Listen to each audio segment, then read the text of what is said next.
JEE 2027 की जो लोग प्रिपरेशन कर रहे हैं उनके लिए बेस्ट रिसोर्सेज कुछ बताऊंगा 3। अब इनमें से कुछ रिसोर्सेज जेईई से रिलेटेड नहीं है, लेकिन फिर भी वो आपको काम आएंगे। सबसे पहला रिसोर्स जो मैं रिकमेंड करूंगा, बुक कह लो, रिसोर्स कह लो, वो है आपके आईजेएसओ एग्जाम के पीवाईक्यू। ठीक है, जिसमें आपके एनएससीजेएस जिसको पहले बोला जाता था वो हो गया, आईओक्यूजेएस हो गया, इनके फर्स्ट स्टेज के सेकंड स्टेज के पेपर। अब ये पेपर्स में स्पेशलिटी क्या है कि ये एग्जाम देना होता है 9th क्लास के बच्चों को, और यूजुअली इसमें जो इवन टॉपर्स होते हैं ना उनके भी 50-60% ही आते हैं। तो आप ये पेपर अगर दोगे ना तो आपको पता चलेगा यार कि इंडिया के टॉपर्स लोग में आपकी कहाँ स्टैंडिंग है। आपके छोटे मोटे स्कूल के एग्जाम से, मॉक टेस्ट से आपको पता नहीं चलने वाला है। ठीक है, क्योंकि वहां पे हर बच्चा 80% 90% लाके बैठा हुआ है। इन एग्जाम में असली आपको पता चलती है कि आपकी स्टैंडिंग क्या है, राइट। तो आप आईजेएसओ के प्रीवियस ईयर पेपर निकालो। आई थिंक 2009-2008 से हो रहा है आईजेएसओ, तो बहुत बड़ा कलेक्शन है, 15 साल के पेपर का कलेक्शन है। मैंने जब दिया था ना, मेरे 5 साल का कलेक्शन था, आपके पास 15 साल के पेपर्स का कलेक्शन है, राइट। सेकंड स्टेज का भी, फर्स्ट स्टेज का भी। तो आप उन पेपर्स को निकालो, अच्छे खासे क्वेश्चन बैंक है ये, और इन क्वेश्चंस को करने की कोशिश करो। आप देखो आपसे कितने क्वेश्चन हो रहे हैं, आपको पता चलेगा यार कि कई सारे ऐसी चीजें हमने पढ़ी नहीं है।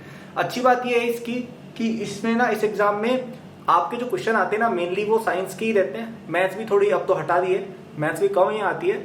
Mainly it's all about physics, chemistry, biology. Biology skip मार सकते हो अगर नीट के लिए हो तो वो मत मानना, बट बाकी फिजिक्स और केमिस्ट्री के क्वेश्चंस आप करेंगे तो वो मेनली 9th और 10th और थोड़ा बहुत 11th पर बेस्ड होते हैं। ठीक है, बहुत ज्यादा हार्ड भी नहीं होते हैं, बट कॉन्सेप्चुअल होते हैं। आपको चीज आनी चाहिए तो आप कर पाओगे, राइट। तो I think it's a very good way of knowing कि आपको कितना बियॉन्ड सिलेबस आता है। ठीक है, तो आप आईजेएसओ को प्रीवियस ईयर क्वेश्चन करो, बहुत सही रहेगा। दूसरा आई वुड से आरएमओ के प्रीवियस ईयर क्वेश्चंस। आरएमओ या आईओक्यूएम या पीआरएमओ, जो भी आप कहते हो, बहुत सारे नाम हो गए इन एग्जाम के। इस एग्जाम के तो आपके पास 25 साल के पेपर ऑलमोस्ट आपको मिल जाएंगे, almost I would say 30 years के पेपर भी आपको मिल जाएंगे, राइट। इस एग्जाम की स्पेशलिटी क्या है कि इसमें एक भी ऐसी चीज नहीं है जो 9th और 10th के बियॉन्ड आती हो। सब कुछ 9th और 10th के अंदर ही आपका इसमें इन्वॉल्व रहता है, और फिर भी क्वेश्चन इतने ट्रिकी होते हैं कि 12वीं क्लास के बच्चों से सॉल्व नहीं होते हैं। ठीक है, तो ये बहुत ही अच्छा तरीका अपने दिमाग को खोलने का। पहली बात, आरएमओ एग्जाम काफी बड़ा इंपॉर्टेंट और मेजर एग्जाम है आपकी क्लास 9th 10th 11th में, राइट। तो उसकी प्रिपरेशन तो हो ही रही है, प्लस इससे आप जेई के लिए भी बहुत अपने दिमाग को खोलोगे। क्योंकि देखो, सबसे ज्यादा दिक्कत बच्चों को ये आती है कि जेई एडवांस से क्वेश्चन नहीं बन रहे। जेई एडवांस से क्वेश्चन क्यों नहीं बन रहे? क्योंकि दिमाग नहीं चलता है बच्चों का। दिमाग कैसे चलेगा? आप अपना आईक्यू बढ़ाओगे, आप अपने प्रॉब्लम सॉल्विंग एबिलिटी बढ़ाओगे, वो कैसे बढ़ेगी? जब आप इस लेवल की चीजें करोगे। ठीक है, आरएमओ के एक एक क्वेश्चन को करने में आधा 1 घंटा देना पड़ता है, और उससे दिमाग के धागे खुलते हैं, एकदम दिमाग के द्वार आपके खुलते हैं, राइट। तो इसलिए आप इसको प्रैक्टिस कर सकते हैं। इसके साथ एक ऑल्टरनेटिव भी मैं बताऊंगा, कुछ बुक्स भी आती है, जैसे आपकी एक आती है प्रॉब्लम प्राइमर फॉर ओलंपियाड, एक आती है challenges and thrills of pre college mathematics, ठीक है, एक आती है एक्सकर्शन इन मैथमेटिक्स। इनके कुछ लिंक भी मैंने डिस्क्रिप्शन में आपको दिए हुए हैं, आप वहां से खरीद सकते हैं बुक्स को। ये भी कुछ ओलंपियाड रिलेटेड बुक्स ही हैं, स्पेशली ये वाली बुक। ये वाली बुक क्या है कि ये आपकी बहुत ही अच्छी एक गाइडलाइन है मैथ्स की। 9th 10th का भी कवर्ड है, 11th का भी रिक्वायर्ड पोर्शन कवर्ड है, और जो चीज एक 9th क्लास का बच्चा समझ सकता है ना, उसके हिसाब से बहुत सही बनी हुई है। तो मेरे हिसाब से सबसे पहली 2 रिसोर्सेज या बुक्स आप कह लो, वो है आपके आईजेएसओ की पीवाईक्यू और आपके आरएमओ के पीवाईक्यू। अब आप बोलोगे कि सर ये तो आपने हमें क्वेश्चंस बता दिए, थ्योरी कहाँ से पढ़े, हम पढ़ाई कहाँ से करें?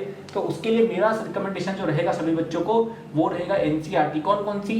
9th 10th और 11th। ठीक है, मैंने एग्जैक्टली यही चीजें करी थी अपनी 9th में। ठीक है, 9th 10th और 11th। 9th 10th तो मुझे पहले से आती थी, और आप में से भी कुछ बच्चों को आती होगी। जिनको नहीं आती है, 9th 10th की एनसीईआरटी साइंस और मैथ्स एक बार पढ़ लीजिएगा, और 11th की भी आप देख लेना। ठीक है, 11th की एनसीईआरटी काफी अंडरस्टैंडेबल है, उसमें कैलकुलस वाला पोर्शन फिर भी आप छोड़ सकते हो। ठीक है, बाकी बहुत अंडरस्टैंडेबल है, आराम से समझ में आ जाएगी, कोई इतनी डिफिकल्ट चीज नहीं है वो। तो आप प्लीज इसको थोड़ा टाइम दीजिए। ओके, आप मेरे हिसाब से क्या करिए, सबसे पहले 9th 10th की एनसीईआरटी पढ़िए, फिर आप आईजेएसओ की और आरएमओ की पीवाईक्यू करिए। आपको पता चलेगा आपसे कुछ क्वेश्चन हो रहे हैं, कुछ क्वेश्चन नहीं हो रहे। फिर आप 11th की एनसीईआरटी पढ़ना चालू करिए, आपसे और क्वेश्चन होंगे आईजेएसओ के, और आप ये वाली किताब भी पढ़ना चालू करिए, उससे आपके आरएमओ के क्वेश्चन ज्यादा निकलेंगे। तो ये एक कुछ सजेशन है मेरी तरफ से। अब यहाँ पे मैं कुछ एक्स्ट्रा बुक्स भी बता सकता हूँ, जैसे मैंने पर्सनली 2-3 बुक्स और करी थी। एक मैंने HC Verma concepts of physics specially volume 1 वाली और करी थी, लेकिन वो मैं हर बच्चों को रिकमेंड नहीं करूंगा, थोड़ी सी डिफिकल्ट है। वो आप 10th में करिएगा, अभी समझ में आ रही है तो कर सकते हैं, वरना थोड़ी सी डिफिकल्ट किताब वो है। एक पी बहादुर की फिजिकल केमिस्ट्री मैंने प्रॉब्लम सॉल्विंग के लिए यूज की थी, तो वो भी again I would say not so required है। ठीक है, आप एनसीईआरटी भी पढ़ लो और पीवाईक्यू कर ले आईजेएसओ के, मोर देन इनफ है for chemistry for your early JEE prep, right.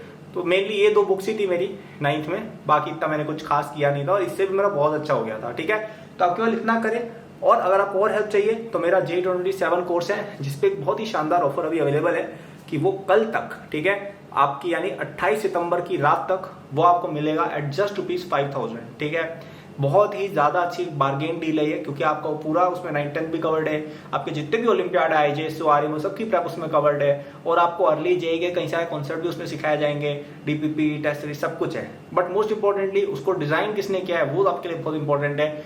मैंने सारे एग्जाम निकाले हुए हैं, जितने भी तुम सोच सकते हो ना, सारे एग्जाम मैंने निकाले हुए हैं, और कई सारों में तो मेरी फर्स्ट रैंक टाइप्स की भी आई हुई है, राइट। और जिनमें नहीं भी आई उनमें बहुत ही टॉप रैंक तो एटलीस्ट थी, इंक्लूडिंग JEE, राइट।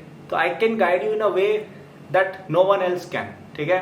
तो ये जो संरचना है ना प्लेटफॉर्म की, देखो कई लोग तो क्या इस फील्ड में केवल इसलिए घुसे हुए कि अच्छा पैसा है, मैं इस फील्ड में एक्चुअली अचीव कर चुका है, and I care about this stuff, that's why I have brought this courses for you at such a low price, so get it tomorrow. 10,000 रुपए की सेविंग आपकी हो रही है, 15,000 का आता है, अभी के लिए केवल 5,000 का है टिल टुमारो मिडनाइट, ठीक है।